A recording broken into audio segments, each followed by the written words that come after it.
ବିଜେଡିରୁ ଇସ୍ତଫା ଦେଲେ ଜ୍ୟୋତିପ୍ରକାଶ ପାଣିଗ୍ରାହୀ। ଜ୍ୟୋତିପ୍ରକାଶ ପାଣିଗ୍ରାହୀ ତାଙ୍କର ଇସ୍ତଫା ଲେଟର ମାନନୀୟ ମୁଖ୍ୟମନ୍ତ୍ରୀ ନବୀନ ପଟ୍ଟନାୟକଙ୍କୁ ପଠାଇ ଦେଇଛନ୍ତି। जय जगन्नाथ नमस्कार।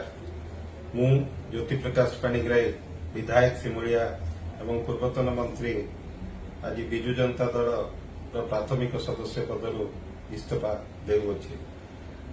दीर्घ दिनर संपर्क प्रवाद पुरुष विजु पट्टनायक समय मोर बापा स्वर्गत परशुराम पाणिग्राही 40 वर्ष एवं मु 10 वर्ष विजु जनता दल सभापति तथा माननीय मुख्यमंत्री श्रीयुक्त नवीन पट्टनायक जो सुजोग देइछंती सेवा करिवा से अशेष धन्यवाद ज्ञापन करुच्ची।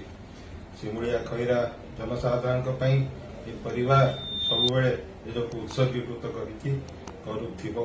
आगामी दिन में आपण मानकर सहयोग कामना करुच्ची। जय जगन्नाथ।